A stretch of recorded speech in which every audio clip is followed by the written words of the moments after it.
जय श्री कृष्णा, राधे राधे, श्री हरिदास। स्वागत है आप सभी का। हिंदू धर्म में एकादशी तिथि सबसे महत्वपूर्ण और पवित्र मानी जाती है।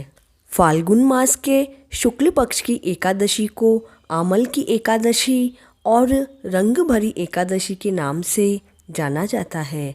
धार्मिक मान्यताओं के अनुसार इस दिन भगवान शिव माता पार्वती को पहली बार काशी लेकर आए थे और काशीवासियों ने गुलाल और रंग से उनका खूब स्वागत और सत्कार किया था। इस दिन भगवान विष्णु की पूजा आंवले के फल के साथ की जाती है और आंवले के वृक्ष को धूप दीप भोग इत्यादि अर्पण करके पूजा संपन्न करें। तो आइए अब श्रवण करते हैं आमल की एकादशी की व्रत कथा का। द्वापर युग में एक बार कुंती पुत्र अर्जुन ने श्री कृष्ण से पूछा, हे देवकी नंदन, फाल्गुन शुक्ल पक्ष की एकादशी का नाम व मातम्य बताने की कृपा करें। तब प्रभु श्री कृष्ण बोले, हे पार्थ, आपका प्रश्न अत्यंत उत्तम है। प्राचीन काल में यह प्रश्न राजा मानधाता ने महर्षि वशिष्ठ जी से पूछा था। तब महर्षि वशिष्ठ ने कहा कि फाल्गुन शुक्ल पक्ष की एकादशी का नाम आमल की एकादशी है। आमल की एकादशी का व्रत करने वाले विष्णु लोक को प्राप्त करते हैं। राजा मानधाता ने पूछा, हे मुनिश्रेष्ठ, यह आमल की एकादशी कैसे उत्पन्न हुई है? मुझे कृपा पूर्वक विस्तार से बताएं। तो वशिष्ठ मुनि बोले, हे राजन, पृथ्वी पर आमल की अर्थात आंवले का वृक्ष है जो सभी पापों से मनुष्य को मुक्त करता है।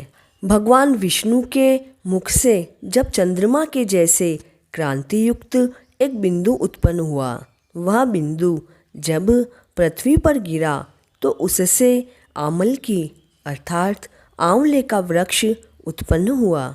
आंवले का वृक्ष सभी वृक्षों में श्रेष्ठ माना जाता है। आंवले के वृक्ष में पीपल के वृक्ष के समान भगवान विष्णु का वास होता है। तो इस एकादशी के दिन आंवले के वृक्ष का पूजन अवश्य करें। प्राचीन काल में वैदिक नाम का एक नगर था। वहाँ पर ब्राह्मण, क्षत्रिय, वैश्य, शूद्र चारों ही वर्णों के लोग रहते थे। नगर में हमेशा पूजा, जप, तप आदि कार्य होते रहते थे। उस नगर में कोई भी दुर्व्यसनी व पापात्मा नहीं था। उस नगर में चैत्ररथ नाम का चंद्रवंशी राजा राज्य करता था।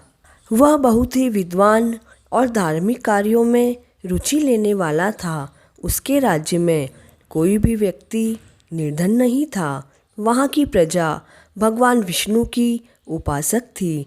इसीलिए सभी जन एकादशी का उपवास किया करते थे। एक बार फाल्गुन मास के शुक्ल पक्ष की आमल की एकादशी आई तो राजा सहित सभी प्रजाजनों ने आमल की एकादशी का उपवास किया। राजा अपनी प्रजा के साथ मंदिर में आकर कलश स्थापना करके धूप, दीप, नैवेद्य आदि सभी सामग्रियों सहित एकादशी का व आंवले का पूजन किया। राजा के द्वारा वृक्ष को जल, छत्र, सोना, हीरे, सुगंधित धूप बत्ती आदि सभी सामग्रियां अर्पित की गई व प्रार्थना भी की गई। उस दिन पूरी रात्रि के दौरान राजा ने प्रजा के साथ उस स्थान पर रहकर जागरण व कीर्तन किया। उस समय पशुओं की हत्या करने वाला, परिवार को पालने वाला एक दुष्ट व निर्दयी शिकारी वहाँ पर आया।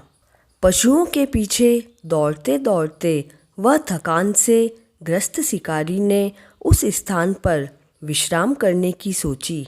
जैसे ही वह वृक्ष के नीचे गया तो उसने देखा कि राजा प्रजा के साथ आंवले के वृक्ष की पूजा कर रहा है। यह देखकर वह आश्चर्यचकित हो गया। वह शिकारी उस पेड़ के पीछे छिपकर पूरी रात्रि वहीं बैठ गया। वह शिकारी वहीं पर पूजन कार्यों को देखता हुआ कथा का भी श्रवण कर रहा था। दूसरे दिन राजा ने एकादशी व्रत का पालना किया और प्रजा के साथ वापस नगर को प्रस्थान कर गया। इधर शिकारी भी घर लौट गया। कुछ समय बाद शिकारी की मृत्यु हो गई और उसे स्वर्ग में ऊंचा स्थान प्राप्त हुआ। दूसरे जन्म में यह शिकारी जयंती नामक नगरी के राजा विदुरथ का पुत्र वसुरथ बना। यह उपलब्धि इस शिकारी को इसलिए मिली क्योंकि उसने अनजाने में ही आमल की एकादशी को रात्रि जागरण किया था व प्रभु कथा का श्रवण किया था। इसलिए इस जन्म में राजा वसुरथ बहुत ही शक्तिशाली व तेजस्वी था। वह भगवान विष्णु का परम भक्त था और अपनी प्रजा को संतान की तरह रखता था। एक दिन राजा वन में रास्ता भटक गया। चारों तरफ गहरा जंगल था। बाहर निकलने का कोई भी रास्ता नहीं मिल रहा था। थककर राजा एक पेड़ के नीचे विश्राम करने आया। थोड़ी ही देर में राजा को नींद आ गई। उसी क्षण वहाँ पर कुछ आदिवासी आ गए और आपस में बात करने लगे कि यह तो हमारा शत्रु है, चलो इसे मार देते हैं। यह विचार करके सभी अपने अस्त्रों और शस्त्रों के साथ आ गए और राजा पर प्रहार करने लगे।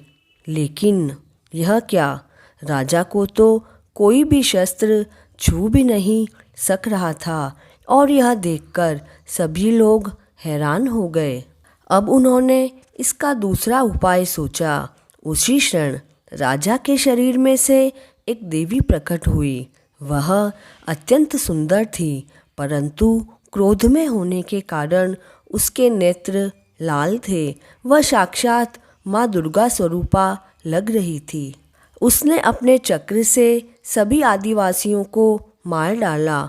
उसी समय राजा वसुरथ निद्रा से उठे। उन्होंने अपने शत्रुओं को वहाँ पर मृत अवस्था में देखा तो उन्हें घोर आश्चर्य हुआ और सोचने लगे कि आखिर किसने मेरी मदद की है। तब उसी क्षण आकाशवाणी हुई कि तुम्हारी रक्षा उन्होंने की है जो सभी की रक्षा करते हैं, जो निष्काम भावना से उनकी शरण में आते हैं। यह सुनकर राजा वापस अपने नगर गए और राजा समझ गए थे कि परम दयालु भगवान विष्णु की कृपा उनके ऊपर हुई है। राजा ने अनेकों वर्षों तक सुखपूर्वक अपना राज्य किया।